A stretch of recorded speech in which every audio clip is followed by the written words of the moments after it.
Hoje em dia, o contador tem muita dificuldade em vender, em crescer. Me fala o passo a passo, porque às vezes eu só vejo o pessoal reclamar que não consegue crescer. A gente nunca fez tráfego pago. Que teve no digital. Nada, zero, assim. Mas a gente era bem agressivo, assim, em termos de comercial. Eu confio tanto no meu trabalho que eu cobro 10% a menos que o contador cobra. Não, eu acho que vai ter empresas quebrando aí. Eu vejo que muitas empresas vão ficar para trás. O dinheiro não me mudou em absolutamente nada e nem em minha vida. Para tudo agora. Eu sei que você está assistindo o nosso conteúdo e não é inscrito no nosso canal. Eu quero que você se inscreva aqui, ó, nesse sininho, notifica, coloca lá para receber notificação, porque quando aparecer um conteúdo novo, vai aparecer para você. E aqui toda quarta-feira, 18 horas, você tem muito conteúdo sobre marketing, vendas e como na sinceridade, porque aqui eu só trago gente chão de fábrica, eu só trago gente que faz acontecer, beleza? Então vai, se inscreve, notifica aí o canal, ok?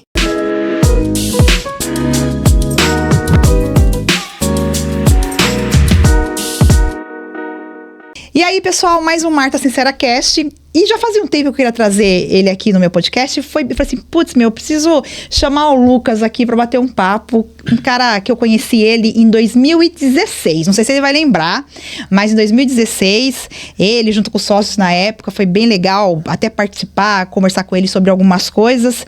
E ele é especialista em M&A hoje. Sim. Mas já foi dona aí de empresas de contabilidade, continua, né, dentro do grupo, de outras empresas de tecnologia também. E por que eu trouxe ele aqui, pessoal? Porque ele é um cara futurista, ele é um cara que tem muita experiência em crescimento, em pegar empresas pequenas e crescer e vender. Então, Lucas, obrigado pelo seu tempo. Foi assim, foi prontamente, atendeu ali o meu pedido. Sei que sua vida é corrida, sei que o dia a dia não é fácil. Mas melhor do que eu falar do Lucas, eu quero que o Lucas conte um pouco da história dele. Por que o Lucas entrou na contabilidade? Por que ele empreendeu na contabilidade? Me conta quem é você. Legal. Primeiro, obrigado, Marta. É um prazer estar aqui com você. Então, colocando um pouquinho lá para trás, né? Eu comecei minha carreira... entrei na contabilidade por cair de paraquedas mesmo. Eu vendo num jornal, acho que tem bastante emprego aqui nessa área, acho que eu vou fazer contabilidade. Aí comecei a fazer contabilidade. Legal. Entrei na Deloitte, fiquei na Deloitte até 2011, quando eu tinha 26 anos, e aí eu comecei a empreender. E aí tem uma história, né? Eu vendi 3 empresas, né, de contabilidade, 2 de contabilidade, uma de tecnologia para contabilidade. Legal. E aí foi uma jornada muito interessante, assim, né? Uma das empresas, a gente começou do zero, né? Que era a RSM, na verdade tinha um outro nome que era Bexcont. Isso. Depois se tornou a RSM, que a gente foi buscar uma bandeira internacional, até a venda para a TMF. Certo. E aí também a gente teve a iniciativa da HubCount, né? Que a gente vendeu para a Stone, né, / Kistor. E também a CountTech que a gente vendeu para Contabilizei. Que legal. Bacana. E aí, Lucas, você disse aí que você viu lá um anúncio, entrou na contabilidade. Hoje em dia, o contador tem muita dificuldade em vender, em crescer. Como que foi para vocês crescer? O que você fez junto com os teus sócios, assim, para chegar, buscar uma bandeira internacional, crescer? Qual foi? Porque você começou lá do zero. Exato. Você não pegou uma herança, você não pegou uma sucessão, você não fez nada disso. Me fala o passo a passo, porque às vezes eu só vejo o pessoal reclamar que não consegue crescer, que não sei o quê, né? Qual que foi a grande virada? Então, como eu trabalhava na Deloitte, os outros 2 sócios trabalhavam na UI, né, que era a Ernst Young, a gente já tinha muito relacionamento com grandes empresas. Então, a gente começou com foco já em empresas de lucro real presumido, principalmente em incorporadoras. Tá. Então, hoje, né, a maioria das grandes incorporadoras aqui de São Paulo são clientes nossos. Então, Diálogo, Unio, Inc., enfim, tem diversos aí na carteira até hoje. E aí, o nosso primeiro cliente foi um cliente chamado Masa, que era uma incorporadora. A gente, assim, foi o primeiro nosso honorário, foi uns 40 mil reais. Bacana. E aí, basicamente, a gente fez o trabalho nos 2 primeiros meses, depois contratou a equipe. Foi gerando caixa, né? Enfim, a primeira grande distribuição que a gente fez de lucro foi em 2015, depois de 4 anos, né? Então, assim, foi nessa empresa maior, que era a RSM, que a gente vendeu para a TMF, era muito relacionamento. Então, a gente nunca fez tráfego pago. Nunca teve no digital. Nada, zero, assim. Aí, obviamente, né, depois que a gente foi buscar uma bandeira internacional, que aí... Por que a gente foi buscar uma bandeira internacional? Porque a gente trabalhava muito com clientes já maiores e a gente tinha... concorria ali com BDO, Grant Thornton, que tudo eles tinham uma bandeira e a gente não tinha. Aí a gente falou, olha, acho que vamos buscar. A gente começou a buscar uma bandeira. Quando a gente pegou a bandeira, eles já estavam lá em 120 países, né, RSM. Daí a gente, na verdade, quando eu falo pegar a bandeira, né, a gente utilizava o nome RSM e pagava um royalties para eles anualmente sobre o valor do faturamento. Só que fazia muito sentido, porque eles indicavam, né, clientes dos Estados Unidos, China, Inglaterra. Então, todo esse ecossistema da RSM ajudava a trazer clientes, né? Isso foi iniciativa desse BPO, que a gente focava mais em empresas maiores, né? No caso da CountTech, aí sim, foi 100%. Aí tiveram dois veículos aqui de crescimento, né? Duas avenidas. Foi indicações, né? Teve muita indicação, que a gente criou um plano de indicações, etc. E também a gente fazia uma estratégia que era ir nas empresas que contratavam PJ, na CountTech, né? A gente só vendia para PJ, Simples Nacional, aquele cara que era o CLT virou PJ, um corretor de imóveis, um médico, etc. Então, esse era o nicho, né? E aí a gente ia na empresa que contratava o PJ, eles tinham uma dor geralmente no RH, que era tentar contratar PJs e pedir para ele abrir a empresa dele. Aí o cara não conseguia abrir ou perdia o candidato, daí a gente entrava junto nessa reunião junto com o RH, que aí às vezes ele contratava lá, no caso da Loft, né, contratava 200 PJs de uma vez. Daí a gente entrava junto e trazia 200 clientes de uma tacada só. Daí a gente começou a focar em parcerias com empresas que contratavam PJinhas, né? E aí a gente cresceu ali até a venda para Contabilizei, já tinha quase 5 mil PJs na base, isso em 4 anos, assim. Bacana. Então foi um crescimento bem interessante. E aí a gente tinha algumas estratégias ali, né? No plano de indicação, daí a gente remunerava a pessoa que indicava, que aí poderia ser até um cliente, a maioria das vezes era um cliente, e a gente criou um link ali, uma plataforma para ele entender, né, claramente quem eram as pessoas que ele estava indicando e quanto que ele ia ganhar no final do mês. E a cada interação de chamado junto com aquele cliente, a gente colocava lá um indique e ganhe, e aí isso ajudou bastante assim nesse crescimento, né? Então, assim, na parte da CountTech foi essas duas estratégias, e na parte da RSM, que era a nossa empresa que focava em empresas maiores, foi muito mais relacionamento, né? Uma boa entrega de trabalho, etc. E aí culminava nas indicações, né? Bacana. Você veio dessas empresas de auditoria, você trabalhava nessas empresas de auditoria, e a partir dali você começou a fazer relacionamento, e aí resolveu montar a empresa de vocês, e a partir desse relacionamento você conseguiu trazer clientes. Mas eu acredito que também muito desses clientes bons é por causa também da técnica, né? Também. A gente também tinha algumas outras estratégias lá, que era assim, por exemplo, tinha Venture Capital, né? Ou seja, empresas que investiam em empresas aqui no Brasil, principalmente startups. Então, a gente também se conectava bastante com esse perfil de fundo. Então, né, tem um dos casos lá que é bem emblemático, que tinha um fundo que tinha umas 17 investidas, né? Empresas que eles colocaram dinheiro, e cada um tinha uma contabilidade. Então, o fundo tinha uma dor porque ele precisava consolidar todos os números. E aí a gente fez um pacotão para essa empresa. Falou assim, olha, eu faço a contabilidade para você de todas. Eu cobro 10%, eu confio tanto no meu trabalho que eu cobro 10% a menos que o contador cobra. Aí veio um monte de problema, veio coisas ruins. Mas vieram clientes grandes, assim, de 30, 40 mil de faturamento.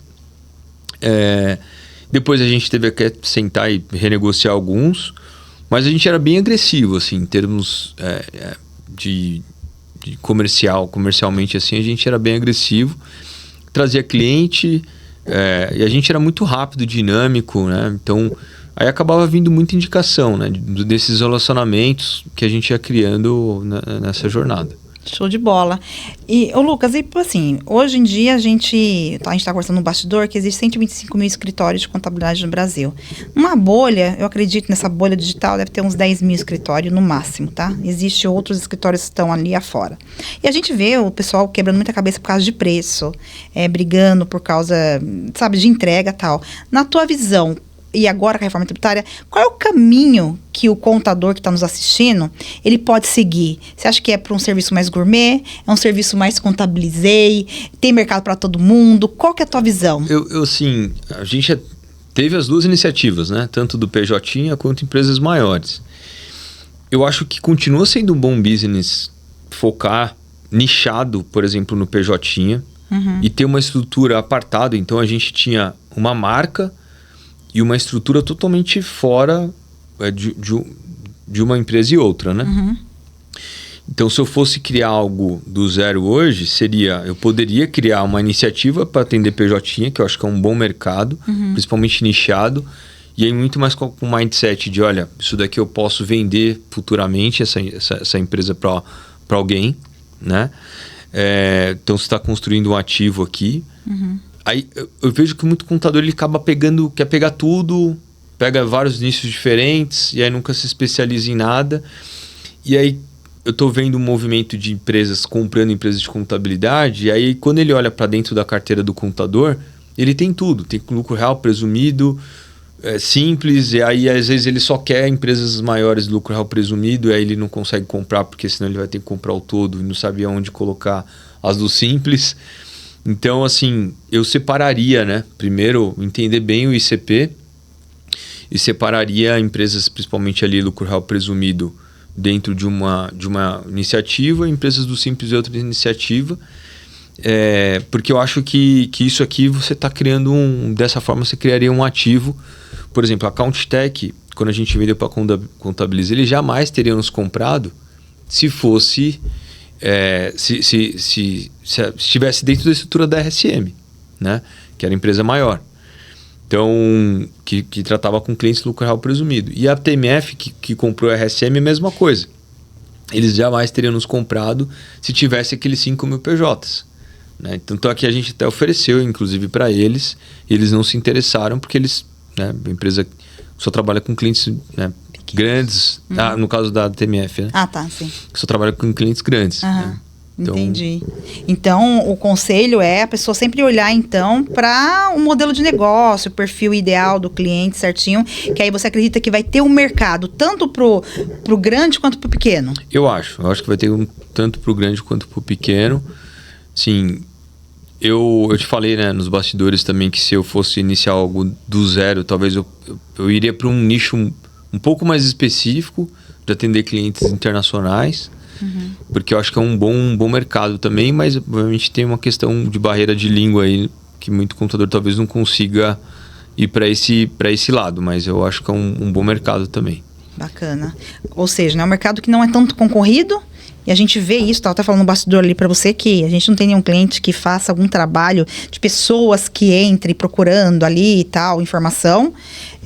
Ou seja, a gente fica a dica aí para vocês, mas é isso, tem que ter conhecimento e o principal, né, é aprender inglês, fazer um monte de coisa aí, por isso que é tão importante você saber uma outra língua, por isso que fala que é tão importante o inglês. Ai, meu Deus, um dia eu chego lá. Ah, é a preguiça, né? Quando a gente faz, né? É a preguiça. Lucas, você fez aí essa transação de M&A com várias empresas, né? A gente tá falando no bastidores que a empresa nasceu para duas coisas: vender, ser vendida ou ser herdada, né? Herdada também. Exato, é uma opção. cara que tá ali assistindo a gente, tá? Ele tá ali no dia a dia, ele acaba tendo toda a operação ali nas costas e tal. Qual que é a primeira ação que ele tem que pensar para vender no futuro, ela ser herdada aí nessa trajetória toda que você passou? O M&A, na verdade, Márcia, ele começa muito antes. Né? Ele começa numa preparação. Então, né, no nosso caso, nós tivemos problemas no primeiro movimento que a gente foi fazer de venda, que a gente tinha vários CNPJs, tinha PJ dentro da nossa empresa, etc. Daí a gente, né, quando o fundo olhou, ele falou, cara, isso daqui, vocês precisam arrumar a casa e depois vocês voltam comigo aqui, porque esse não é o seu momento. Então, existe um momento de preparação, um pré-M&A aqui, ou seja, ter uma certa governança, contrato assinado com todos os clientes, que acho que isso é uma dor, né? Hoje muito no grande, mercado. Então, tudo isso você vai te ajudando a criar, de fato, valor para que alguém se interesse em te comprar. Né? Então, contrato assinado com todos os clientes, com formalizações com PJ, eventualmente se tiver um outro, não tem problema, vai estar dentro do risco, mas né, ter contrato com esse pessoal, com fornecedor, ter um balanço, pelo menos assim, para começar a conversar com qualquer fundo, é um balanço dos últimos 3 anos, balanço e DRE dos últimos 3 anos, senão não tem como começar uma conversa. Então, existe uma preparação, né? E eu acho que se eu fosse começar algo do zero hoje, eu começaria desde o D0, né? Desde do dia 1, com toda essa ideologia, né? De, olha, tem que ter contrato com os clientes, tem que ter cláusulas específicas dentro do contrato, que se você vender sua carteira, aquele cliente tem que permaneceria com você, né? Ter uma cláusula específica que a gente tinha no nosso contrato. Que legal. Já pensando no futuro. Futuramente num possível M&A, né? Entendi. E até você comentou, né, que hoje em dia as empresas têm dificuldade de comprar carteiras, empresas por causa disso, né? Primeiro que... Não tem contrato. Não tem contrato, não tem formalização, vende para todo mundo e aí não consegue avançar. É um negócio, assim, para vocês foi muito rentável. Acredito que vocês já estão com a aposentadoria já garantida. Ajudou um pouco. Tenho certeza disso. Mas agora vamos olhar para o mercado, no geral. E pensando nos próximos anos. É um mercado rentável? É um mercado que pode deixar a pessoa rica se ela vender? Ou se ela tem o próprio negócio?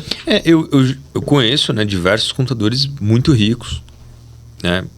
E inclusive vários anônimos, né? Assim, que tem empresas nos interiores aí... outras regiões que não sejam nesse eixo Rio-São Paulo, né? Então, assim, eu acho que é algo muito rentável, né, se você souber trabalhar. É receita recorrente, né? Então, assim, quando você trabalha só com consultoria, por exemplo, quem trabalha só com crédito tributário, né? Agora talvez vai começar a sofrer a partir de 2027. Então, na contabilidade, você tem toda essa receita recorrente. Então, se você faturou, sei lá, 1 milhão esse ano, o ano que vem você vai ter que buscar o próximo 1 milhão. Esse 1 milhão já está garantido, né? Se você conseguir, obviamente, manter o cliente ali dentro da carteira. Mas eu acho que é algo rentável, algo recorrente. Eu acho que eu sempre busquei algo com recorrência, né? Isso tem valor, né? Principalmente para compradores, fundos, etc. E, bom, no meu caso, mudou minha vida, né? Assim, você sabe, né, Marta? Eu vim da periferia de São Paulo e assim, graças a Deus, esses deals aí somados, né, dão mais aí de 9 dígitos que a gente conseguiu realizar, né, em dinheiro, né? Então, foi muito bom. Tá vendo, né, gente? Mas tem que trabalhar muito, tem que saber se relacionar, tem que estudar. Exato. Não existe almoço grátis, tem que estar organizado. Se estiver organizado, a gente está conversando muito aqui sobre organização. Exato. Ou seja, começar... Hoje, você acredita que hoje a contabilidade ela vai se tornar... Por exemplo, a gente estava falando da Contabilizei, que vocês foram lá vendido a Contec. Foi vendida lá para Contabilizei. Esse modelo de negócio de PJ, você acredita que vai perpetuar? Você acredita que vai perpetuar. Mas você não... Assim, beleza. Só que com a reforma tributária, se realmente a reforma tributária vingar, você não acredita que vai precisar de uma coisa muito mais específica em relação à consultoria, a ser mais consultivo, a você ter ali mais proximidade com o cliente, senão o cliente a precificar? Primeiro, você fazer o trabalho dentro de casa, né? O que eu acho, Marta? O que acontece? Na Account Tech, que é o que a gente vendeu para Contabilizei, esse nicho, o cara não quer contabilidade consultiva. Ele quer receber o DAS dele, né? Que eu tô falando do PJ mesmo, aquele cara que emite uma nota para uma determinada empresa e é só aquilo, né? Então, como que a gente se posicionava com ele? Olha, por que é barato? Por que é R$169 por mês?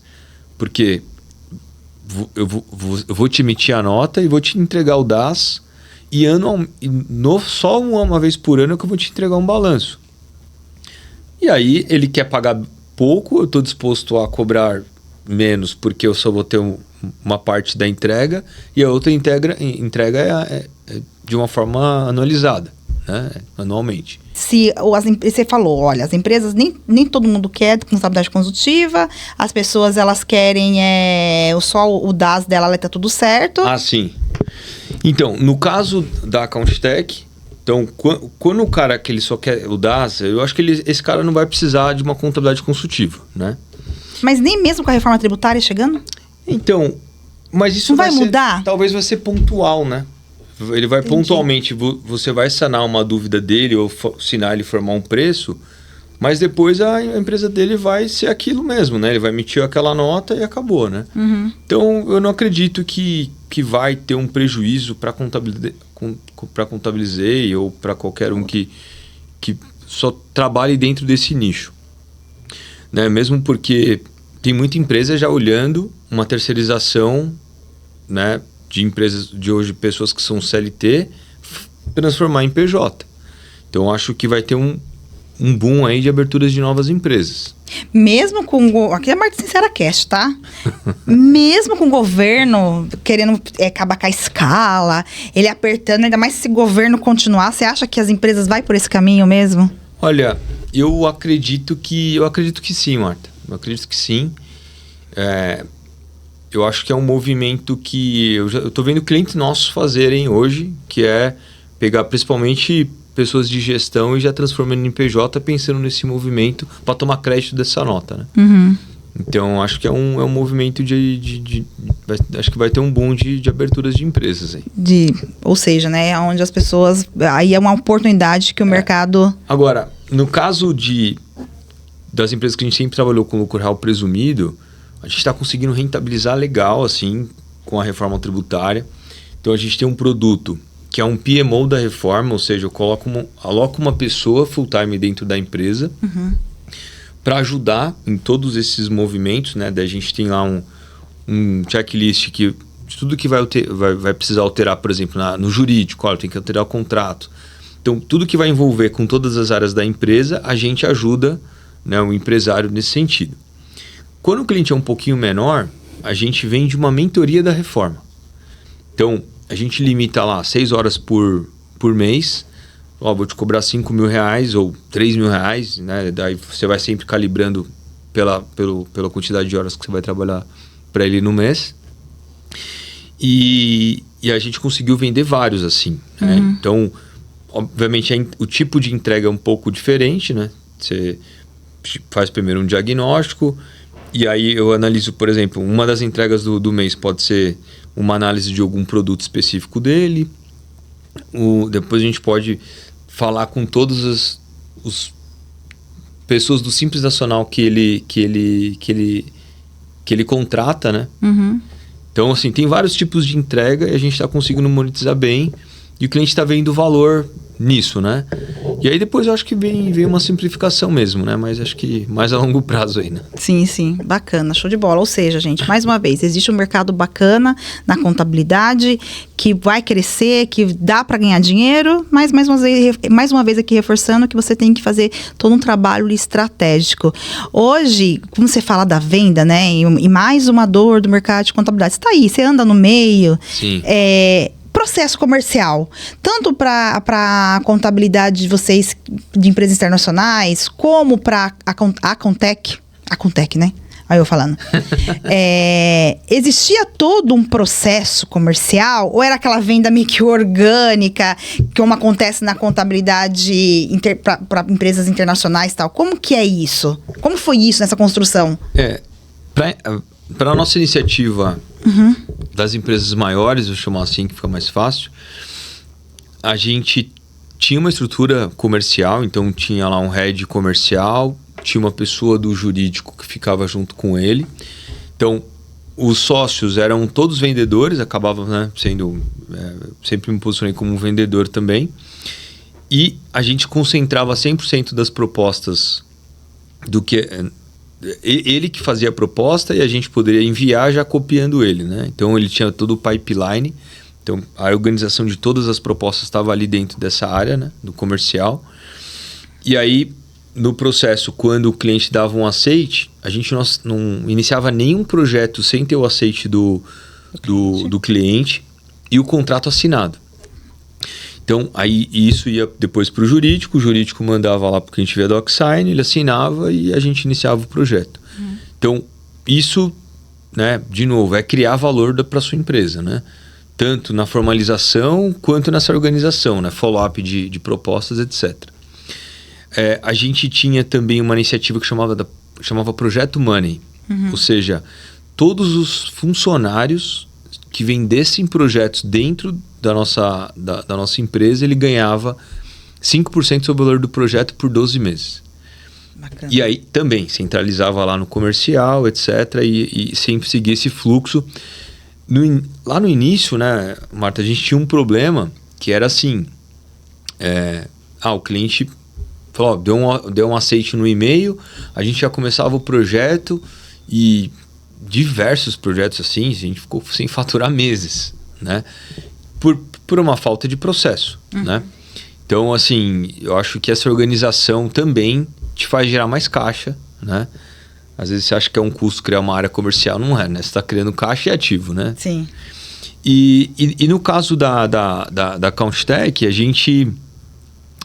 também tinha todo um processo, né? A gente dividia, quando era uma abertura de CNPJ, eram de um determinado formato que primeiro, né, passava no paralegal, etc.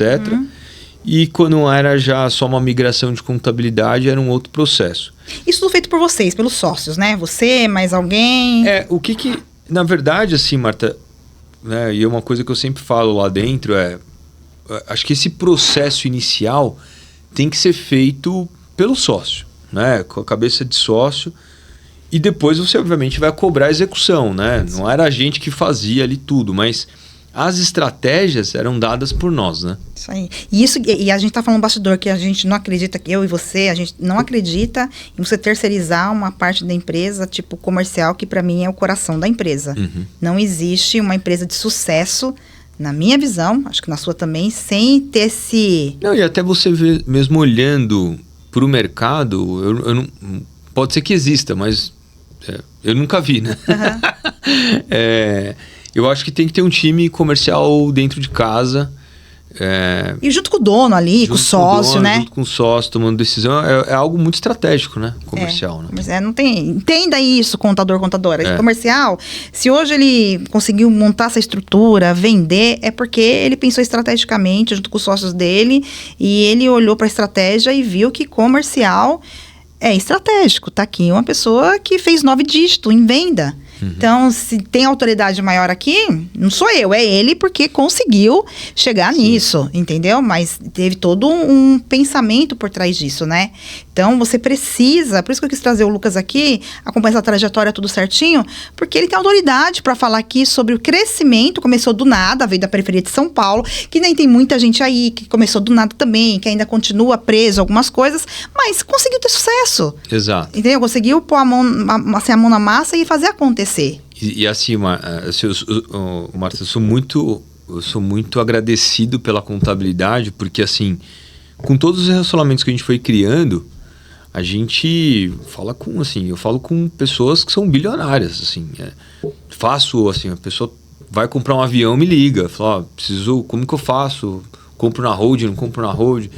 Então, assim, esse tipo... Isso possibilita, né?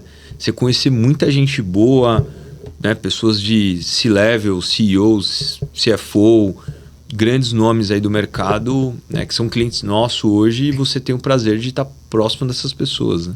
Bacana, muito legal, Então, a contabilidade te permite isso, né? Sim, e o pessoal fala, todo bom empreendedor precisa de um bom contador, um bom advogado e um bom psicólogo, né? Mas eu acredito que, querendo ou não, por mais que o contador às vezes se sinta desvalorizado, se sinta empregado do governo, quando ele sabe se posicionar, é isso que acontece. Você não dá nenhum passo sem falar com o contador, até nos seus problemas jurídicos, né? Exato. E assim, a depender do nicho que você está atendendo, por exemplo, quando a gente atendia essas empresas que de venture capital, etc., toda hora precisa, né? Ah, vou fazer uma due diligence que eu vou tentar fazer uma captação de dinheiro. Então, a gente sempre estava muito estrategicamente ali ligado, né? Uhum. A gente também lá no Grupo Primo, né? A gente faz todas as empresas lá do Grupo Primo também. Assim, aí você vai... Eu achei que era o contador das estrelas. Não, já faz uns 3 anos já. Ah, então tá bom. Mas peraí, isso é outro capítulo. Vai, continua. Mas assim, aí você, né? Vou lá de vez em quando, vejo eles ali, assim, cumprimento, tudo. Então, assim, acho que é muito legal, assim, né? O que a contabilidade proporciona, né? Show de bola. Ô, Lucas, eu não sei se é só no meu mercado, se é dos clientes, a contabilidade. Existe uma dificuldade muito grande de mão de obra. Uhum. Não sei se vocês passaram por isso e qual foi a saída, porque, uma coisa é para a empresa lá de PJinhas, acredito eu, tá? Uhum. Eu não sou dona de contabilidade, mas como a gente conhece o ecossistema tal e trabalha, acredito que a entrega aqui precisa de uma técnica. Agora, a entrega para essas empresas grandes precisa de outra técnica. Sim. E aí, a contratação tá complicada? Como que vocês fizeram? Para essa ou não? Marta, isso aí é ilusão, se você tem ali um bom salário, sabe contratar, enfim. Assim, a gente não tinha... Assim, isso, a gente tem problema, né, até hoje. Uhum. Continuo na TMF lá, a gente tem problema de contratação. Só que a gente se convenceu do seguinte, Marta. Que nós somos formadores de pessoas. Tá. Então, quando a gente pega a pessoa ali do início, forma aquela pessoa e vem, por exemplo, uma empresa de mercado, não da contabilidade, mas uma Uber, sei lá, qualquer outra empresa oferece um salário para esse cara, com certeza sempre vai ser muito maior do que o nosso. Então, pessoas que ganhavam, por exemplo, 3 com a gente, tá indo ganhar 6 numa empresa sem ser de BPO. Sim. Né? Então, a gente acabou entendendo que nós somos formadores de pessoas e que a gente tem que ter um bom RH por trás para, né, nessa deficiência de, olha, saiu uma pessoa de um projeto, tem que fazer uma realocação, ter um bom banco de currículos ali, um bom recrutamento e seleção dentro de casa. Então, mas isso para nós é um problema gigante, assim. E eu vejo as discussões na TMF, isso está no mundo inteiro, né? Não só aqui no Brasil. E coisas que vão ajudando né? Trabalho híbrido, que a nossa profissão permite, né? Então, hoje a gente está lá 4 dias em casa e 1 no escritório, né? Entendi. E não é mandatório. Então, tem gente que nunca mais foi para o escritório. Então... só que a gente tem, por exemplo, tem um negócio lá que a gente chama de Town Hall, que a gente faz uma live periodicamente para todos os funcionários. Legal. E falando de diversos assuntos, de RH, de segurança de informação, etc. Que aí você acaba tentando se aproximar ali das pessoas, né? Mas de fato é um grande problema que a gente tem enfrentado. Entendi. Então vocês tentaram resolvendo isso com algumas facilidades, mas de treinar a pessoa, pegar ela mais crua ali, mesmo que se coloque para o mercado, mas ela tem um tempo ali de maturação, isso aí pode ser um caminho, né? E outro caminho que eu vejo é o seguinte: a gente sempre se posicionou como uma empresa, ao invés de uma empresa piramidal, que você tem muita gente na base, assistente, etc., a gente tentou se posicionar como uma empresa losango, ou seja, aqui nessa ponta de baixo ao invés de pessoas, é tecnologia. Então, tem pouca gente, né, aqui embaixo, e aqui no meio é mais gordinho com pessoas mais sênior, né? Que a pessoa mais sênior, quando chegava num certo momento ali de coordenador gerente, aí nosso salário era muito equivalente a empresas grandes, né? Então a gente conseguia manter essas pessoas aqui. Então talvez isso pode ser uma estratégia, né? Então a gente era sempre focado nisso. Olha, o que um assistente faria? Input de nota, análise de retenção. Não, isso aqui a gente vai automatizar. Então a gente sempre... Esses trabalhos mais repetitivos, a gente sempre foi para uma área de fazer automação disso, né? Bacana, show de bola. E a gente entrou nesse assunto aí de tecnologia, né? Que é um outro pilar. Então, pega tecnologia e IA, né? Então, vamos pegar automações, tal, toda a parte de tecnologia. Inclusive, você foi dona ali da HubCount, que também foi vendida, né? E uma das coisas lá atrás, que a HubCount, vocês lançaram em 2017.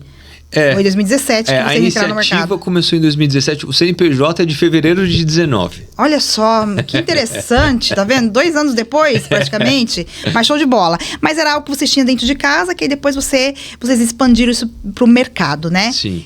E aí, como que o cara que tá assistindo a gente, ele vai pra essa... Como ele consegue enxergar tecnologia? Qual que é a dica que você dá, o conselho? Como ele consegue enxergar IA hoje, que de 3 anos para cá a IA cresceu bastante, mas ainda eu vejo muita gente patinando. Todo mundo fala de IA, mas fala de IA como um buscador, como um agentezinho. Qual é a dica que você dá aí para essa pessoa que tá querendo pegar nessa base aí, losango, que aqui embaixo eu consigo colocar tecnologia e IA? Qual o primeiro passo? Então, eu acredito muito hoje, e eu vejo que muitas empresas de software talvez vão começar a sofrer, principalmente agora. Não sei se todos conhecem aqui o Lovable, que é um exemplo. Que, assim, eu não sou programador, eu estou conseguindo fazer plataformas de SaaS sozinho. Então, eu acho que esse microserviço, microatividades, com a IA vai ser totalmente possível fazer esse tipo de automação e, né, orientar o time, né? A gente tenta fazer isso para ser uma empresa AI first, né? Então, tudo ser direcionado a isso, né? Olha, essa atividade eu consigo, de fato, automatizar, só que não deixar isso à frente do colaborador, né? Tem que ver isso estrategicamente. A estratégia é AI first?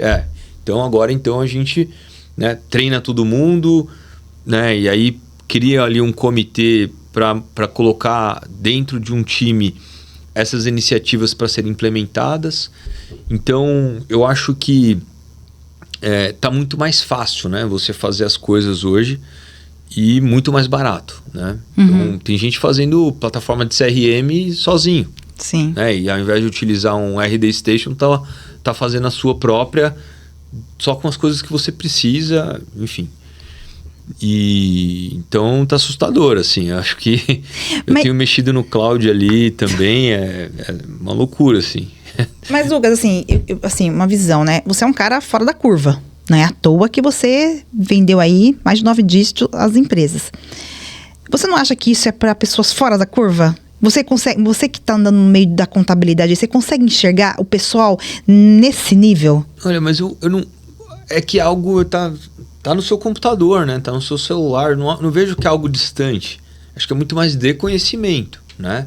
A pessoa buscar, falar, eu quero treinar todos os meus colaboradores aqui com IA, né? Você consegue cursos hoje super baratos, né? Eu mesmo aprendi tudo pelo YouTube, né? Não paguei curso nenhum e vou fazer um agora, mas assim, tem muita coisa que é barato, que está muito acessível. Você paga num GPT R$100 por mês. Então, no Lovable, acho que eu pago 200 lá e vou criando um monte de coisa. Então, eu acho que tá na mão. Acho que é muito mais a buscar esse conhecimento, né? Acho que não vejo uma distância muito grande, assim. Obviamente, acho que é talvez mentalidade, né? Sim. Mas eu não vejo que é um distanciamento, assim, de olha, isso daqui é só empresas grandes que podem aplicar, né?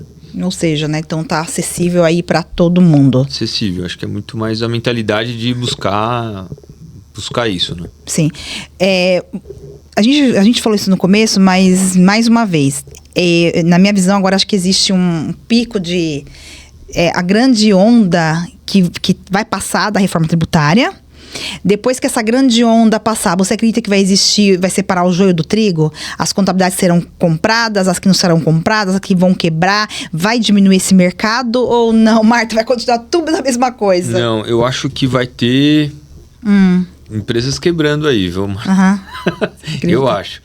Porque com a reforma tributária, eu vejo que tem muito contador também que já está cansado, não quer também se atualizar de novo, já passou toda aquela onda do SPED, 2007, 2008, e aí aprendendo a fazer SPED, agora não é mais SPED, a reforma tributária vai ser um outro cenário. Eu vejo que muito contador vai ficar para trás. Tem fundos comprando empresas pequenas de contabilidade, inclusive quem tiver interesse me procura no Instagram lá. Deixar aqui tudo, depois a gente vai falar do seu evento legal. também, a gente vai deixar tudo aqui, então presta atenção aí, viu? E olha que tem alguns clientes meus lá que já tá saco cheio mesmo. Então isso assim, isso é um mercado que, né, se você estiver bem preparado, você consegue ter uma saída interessante, né? Financeira, eu digo. Mas eu vejo que muitas empresas vão ficar para trás. Entendi. Show de bola. Inclusive, você falou isso, teve uma cliente que me procurou semana passada, disse, Marta, eu quero vender minha contabilidade. Conhece alguém que quer comprar e tal? Vou passar seu contato para ela, posso? Sim, vou passar claro. seu contato para ela, que eu lembrei dela aqui agora, tal. E você falou assim, putz, é mesmo, a Luciana falou comigo semana passada sobre isso. Show de bola. E para você conseguir todo esse trabalho, né, para ser comprado, ele já explicou aqui o passo a passo do que você precisa. E me fala um pouquinho, se for fazer um evento, né? Me conta-se desse evento aí, quem quiser participar, me fala aí geral, quando vai ser, como que vai ser? Eu vou fazer um evento dia 24 e 25 de abril para 50 contadores, tem 6 vagas, se eu não me engano, aí a serem preenchidas. Só? Então vai ser preenchida agora que a gente vai soltar aí esse podcast. A gente... qual que é a ideia do evento? São 2 dias. Um primeiro vai ser só sobre operação, então a gente vai falar de low ticket, que é ticket baixo, para falar de toda essa jornada que nós criamos dentro da CountTech. A gente vai falar de um ticket médio ali de R$1.000 a R$10.000 e depois de high ticket a partir de R$10.000. E a gente vai contar toda a estratégia que nós fizemos, comercial, tudo como a gente organizou a empresa para ser vendida, etc. No dia seguinte a gente vai falar sobre M&A, IA e também vai ter uma discussão ali, um fórum de discussão, né, tentando resolver problemas dos participantes ali, né? Algo mais direcionado. Por isso que a ideia é colocar pouca gente e fazer um evento de qualidade, né? Show de bola. Vou deixar aqui o link. Legal.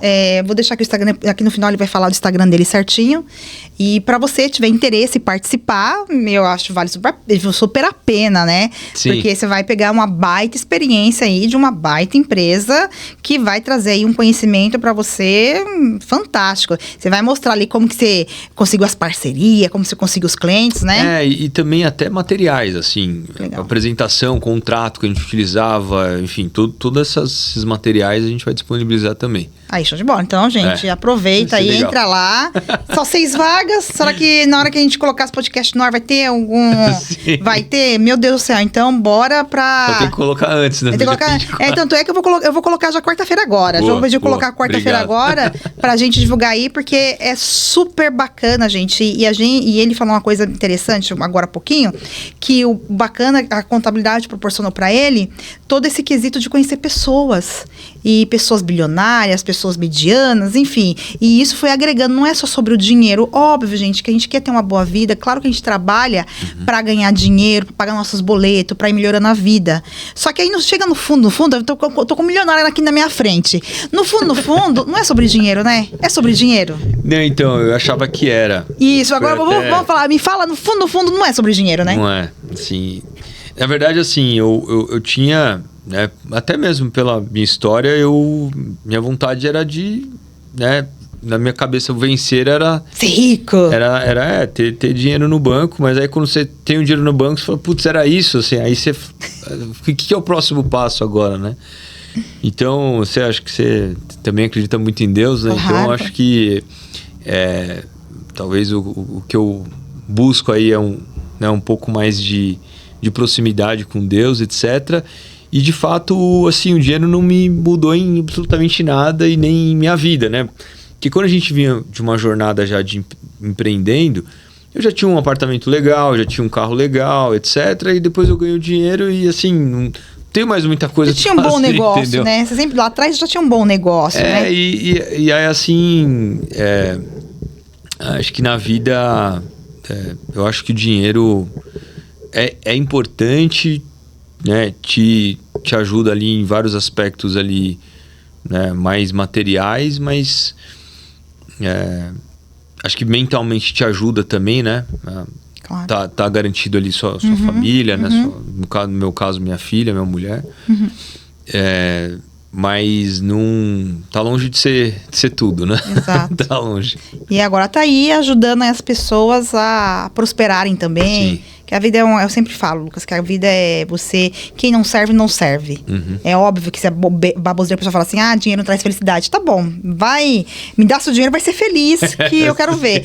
Mas dinheiro não compra saúde. Tá bom, mas uma coisa é você ficar doente no SUS da vida, outra coisa é você ficar doente do Albert Einstein, né? Entendeu? Então, assim, não vem me falar essa baboseira. E sim, quando a gente começa a lutar pra vencer, pra pagar os boletos e tal, só que chega no final mesmo, a gente vê que não não é mais sobre isso, não já tenho a minha boa casa, meu bom carro, tocar lá minha conta, mas é muito além que a gente percebe, né? Então, é um propósito mesmo. As pessoas falam tanto de propósito. Eu achava que o meu propósito era ganhar dinheiro, mas aí, até hoje eu tenho dificuldade de entender o meu propósito. Mas... Eu tinha, sabia? Mas sabe que eu também tive, assim, meu Deus, eu sou cristã, né, Lucas? Eu ficava assim, Deus, qual que é o meu propósito? Até que um dia eu entendi que Deus levantou cada um para fazer uma coisa. Então, uma vez eu ouvi assim, você ficou milionário. Então, agora o Lucas vai comprar uma ilha e vai para essa ilha. Você não vai querer ir sozinho. Você vai ter que levar quem? Pessoas, sua família e tal. A gente nasceu para quê? Para estar com as pessoas. Então, de um certo modo, o nosso propósito sempre está ligado às pessoas. Sim. Seja mudando, porque às vezes a pessoa acha que, não, vou fazer missões na África, né? Então a gente fala assim, eu sou cristão, vou ser missionário, fazer as missões na África. E não é, tem lá as pessoas que são chamadas para isso. Mas às vezes a missão que você tem que fazer é na tua casa, na tua empresa, com teus colaboradores, com as pessoas que estão ali ao redor. Entendeu? Então esse é o nosso grande propósito. Legal, sim. Então Concordo. Deus te chamou, então assim, Deus te chamou para isso. Sabe, para prosperar, para mostrar para as pessoas, para prosperar quem tá ao seu redor, tal. Talvez ele vá te mostrando mais caminho, mas só o fato de você contribuir hoje para ter colaboradores, ter vendido empresa, ter gerado coisas para a economia, eu já acredito, Lucas, que eu também sempre ficava nessa besteira. Meu Deus, qual que é o meu propósito e tal. E aí, você vê... É simples, né? É simples. A gente que quer, às vezes, complicar. Nas relações humanas. Sim. Então, assim, o que a Bíblia fala? É amar a Deus sobre todas as coisas e depois amar ao próximo como a ti mesmo. Então, se eu me cuido, se eu me amo, eu vou amar o próximo. Se eu amo o próximo, o que eu tenho que fazer pelo próximo? Aquilo que está no meu alcance. Ponto. E qual que é o meu braço? Que às vezes a pessoa não cumprimenta o vizinho. Às vezes eu acho engraçado, né? Fazer missões na África, não cumprimenta o vizinho da frente do apartamento. Falei assim, essa pessoa tá meio doida. Realmente. Entende? Realmente, sim. Então, já se quem tem muito com isso, hoje em dia eu entendi. Eu falei assim, eu entendi que, de fato, tudo, até pra pessoa que quer ficar milionária e pensa em dinheiro, ela no final vai precisar, ela não vai ficar milionária sozinha, ela não quer aquele dinheiro sozinha pra ela. Entendeu? Então... Eu tenho um caso emblemático de um cliente nosso, tinha 34 anos, vendeu uma empresa por 100 milhões de reais. Bacana. Empresa de tecnologia. Ele vendeu para um cliente nosso. E deu 3 meses, ele perdeu todo aquele glamour de empreender, porque ele vendeu a empresa, ele não mandava mais em nada. E o cara caiu numa depressão profunda mesmo. Só que ele já tá super bem. E aí, né, na hora ali comprou barco, comprou Porsche, comprou isso, comprou aquilo. E aí viu ali que não preenchia aquele vazio, né? Não preenchia. E ele foi até buscar, né? Foi pra Índia lá, fazer aquelas imersões lá. Mas graças a Deus ele tá bem melhor, conseguiu né, buscar um outro sentido pra vida, né? Mas você vê, né? Então, um outro exemplo que não é... que não é de fato dinheiro. Até ele vender, o que ele fazia? Ele servia. Porque, querendo ou não, quando a gente empreende, Lucas, a gente faz o quê? Tá servindo, né? O nosso cliente, servindo o nosso colaborador. Verdade. A gente tá servindo. Verdade. Aí, a partir do momento que aquilo... É o que eu falo, quando a gente empreende, que a gente para de empreender... eu acho que eu não vou conseguir nunca você mesmo. Mesmo a gente tá conversando lá fora, ó, Marta, agora eu vou fazer assim, enfim. A gente tem um bichinho. Porque, até a pessoa que trabalha, eu vejo. Meu pai, ele hoje é aposentado. Meu pai tem 61 anos. Ele é aposentado. Ele aposentou, Lucas, tem 3 anos. Ele trabalha comigo. Por quê? Ah, legal. Ele trabalha, ele veio, até brinco, né? Meu pai é o coordenador de facilities. Ele é nosso zelador. E a gente precisa, eu e o Lucas precisa, ele vai pra cima, vai pra baixo, faz a compra e compra coisa da empresa. Enfim, ele faz tá tudo. Feliz, né? Minha filha, tanto é que eu e o Lucas falamos assim, pai, você não quer que a gente... eu não, eu quero trabalhar, pelo amor de Deus. E aí ele faz ele cuida da minha mãe é diabética e tal, e aí ele faz lá um horário flexível, né? Ele falou assim, Deus me livre ficar sem trabalhar. É verdade. Não, eu também penso por não trabalhar, né? Sim, entendeu? Então, assim, é isso. Então, é o servir, Lucas. E, Lucas, a gente tá caminhando aqui ao final, já deu 1 hora que a gente tá batendo um papo aqui, olha Legal. só. Eu quero que você olhe pra essa câmera aqui e fale aquilo que vier na sua cabeça, o que vier no seu coração. Pode falar aqui. Bom, Marta, obrigado aí pelo convite, um prazer falar com todo mundo. Quem quiser me procurar no Instagram ali pra conversar, né? Eu sou super acessível. E tiver qualquer dúvida, alguma coisa que eu possa agregar para todo mundo, conte comigo. Show de bola. Eu vou deixar aqui, qual que é o seu Instagram? Vou colocar aqui na tela, mas qual que é? Lucas_Correas. Correias, tá. E lá tem um link da imersão. Tem o link da imersão também. Isso daí. Então, tem o link da imersão. Aí eu vou colocar também o link da imersão aqui, tá, gente? Aí você clica lá. Ou qualquer dúvida, chama ele lá. Ele tá super disponível. A pessoa que vai conversar. Acho que vale super a pena. Até eu tô pensando em ir nesse evento. Se ele deixar eu ir. Vai deixar eu ir? Claro. Eu vou lá nesse evento. Quero né, aprender mais. A gente tá nesse mercado aí. Quero aprender mais. Obrigada pelo seu tempo. Imagina. Você aí que está na correria, já vai viajar. Por ter vindo até mim. Brigadão, viu? Obrigada pela sua generosidade em compartilhar todo esse conhecimento. Imagina. Obrigado, eu que agradeço. Imagina. E você que ficou aqui até agora, eu quero que você curta, compartilha. Pega esse link, manda lá para os seus amigos no WhatsApp, que tem bastante. Para abrir aí a tua mentalidade. É um conteúdo muito rico, gente, que prova que a contabilidade, sim, deixa você rico. E aí, gente, não é só rico de dinheiro, é rico de conhecimento, de servidão e assim por diante. E você que não gostou, eu sempre falo, né? Pega esse link e manda pros inimigos. Afinal, serviu para você, serve pros inimigos. Grande beijo, tchau, tchau.